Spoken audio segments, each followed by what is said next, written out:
So what's the most versatile tool in your shop? Let us know below. I'm sure everybody would love to hear.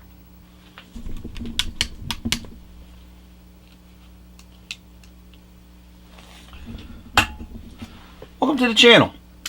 So today I'm going to answer another question that comes up. And that question is, what is my most versatile tool in my shop?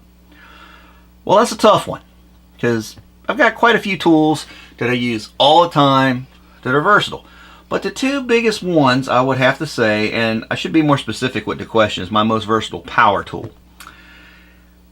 Hands down, I think it's a tie, kind of a tie, between my drill and my angle grinder.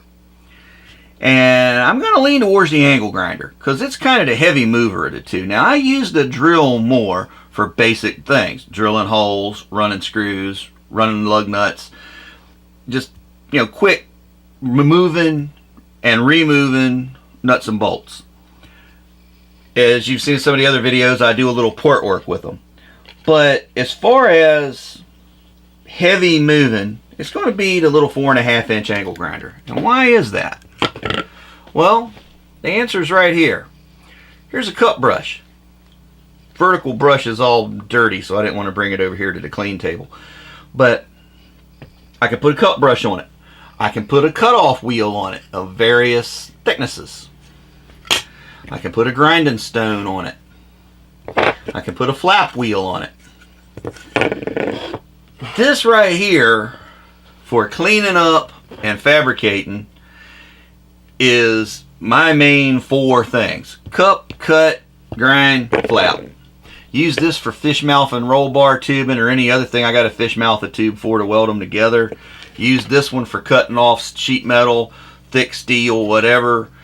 It's not the most efficient way to do it, but it's a quick, handy, accurate way to do it. If I need to grind off some mill scale that's questionable or some little bit of surface rust on some heavy stock, I can use this. Now keep in mind, these are not for cutting. These thick ones, always follow the rules that are on these things. This tells you right here on the front of it what you can do with it. You can grind with it. You can grind on steel with it. Don't use it if it's got a chunk going out of it. All the warnings are right on the front of it. It's not for concrete, and don't use it for a cutoff wheel. On the other hand, on the cutoff wheel, it tells you that it's a cutoff wheel, gives you the max RPM, and tells you don't use it to grind, because if you grind, you're going to flex on it, and if you flex on it, you can break it. This one, little pieces will come off, but it pretty much won't break because it's a thick fiber. This is a cross-hatched fiber because it's made to sit sideways and cut through things. Flat wheel, you can use it to remove mill scale, take sharp edges off, and a flat wheel is nothing but a succession of little pieces of sandpaper. These last a little longer than having just a plain piece of paper on your grinder. Now, the other things you can do, and I don't have it here, but I'll have it in the video clips that are going to follow me talking here at the table, is you can put a masonry blade, and you can cut stone. It's just really handy to have one of these around. And as I've mentioned, I think in the grinder video, I like to keep two of them around at all times when I'm working. I usually got one on a flat wheel and one on a cutoff wheel. Now, when we're first getting in the beginning of a race car build or a restoration, and the car's been sitting somewhere and it's all nasty, and you know it's been flooded a time or two, and I need to remove heavy stuff out of the floor to see if the floor is good, things like that, I'll sometimes go to these or the vertical wheel. But typically I use the knotted cut brush. This here's just a little protector in case it throws a wire, which I thought was a pretty neat addition, and it wears down pretty evenly with how the steel's cutting or how the wire is abrading away. And if it don't, it's soft. You can always just take your snips or your linesman pliers and just trim it off, or your side cutters, whatever. So let's cut to some footage of me cutting, and if you got any questions, ask them below. What's your favorite tool? What's the most versatile tool in your shop? Love to hear from you. I'm sure some of the other viewers would be interested to know what you think about that. Now, before we go any further, there's something we need to touch on, especially with grinders, is safety equipment. wear your safety glasses, and a face shield when working with grinders, because these things throw up an amazing amount of metal. It's ridiculous how far it can go, and you never know where it's going to land. And even if it gets past this, it's still got to get past this. And even with the side shields, these don't always catch the stuff that bounces. This will deflect most of it. So safety first.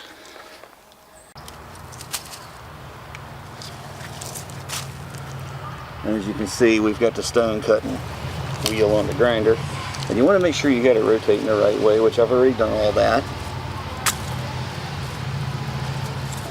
Putting on my last little bit of safety gear, getting my gloves on.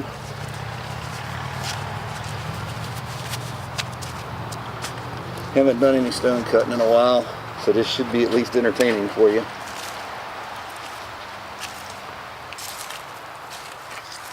So here we go.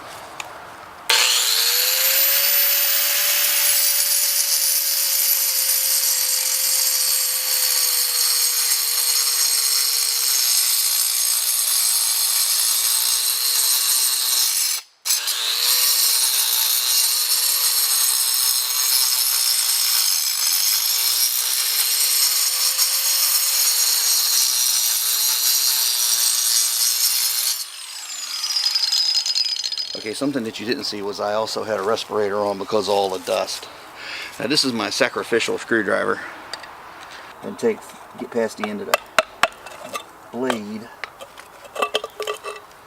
There. And there we have it. We have chopped out the end of this cinder block.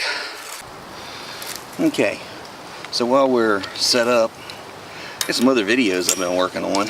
I'm going to go ahead and do some more cutting for one of them while we're at it. I got to build a few pieces of equipment to work on some of these projects we got coming, and some that are already here.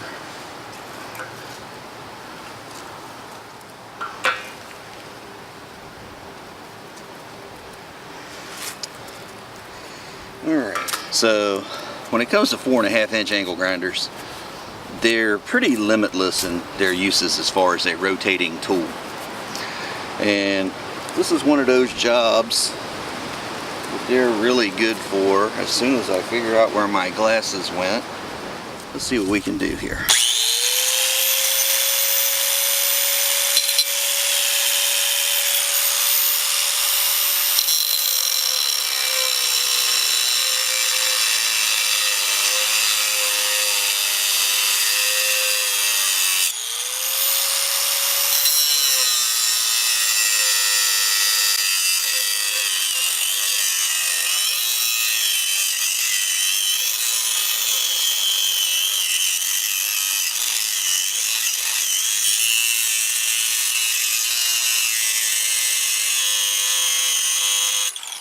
Okay, so we're through the top part, and now I'll just work my way down the sides.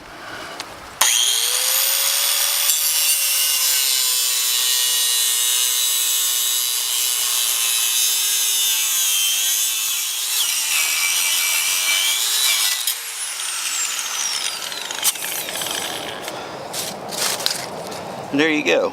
Why I like the 4.5-inch angle grinder, with some examples of what it can do.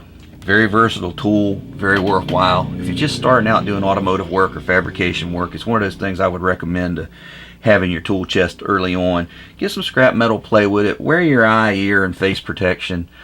Watch out for the dust it's putting out. You know, safety first, take care of you, because you only got one of you. You can buy more tools. But practice with it, get used to it. You'd be surprised what you can use. You can do woodwork with it, masonry work, lots of things. There's more stuff I didn't even cover in this video that it can do, but it's just a great tool to have. As always, thanks for watching. Hope you enjoyed it, found it entertaining, interesting, informational. Practice your skills, learn new one, think outside of the box. You never know how far they'll take you. Learn a new skill, master it. Until next time, have a great day. This has been Fab Race Mod Repeat.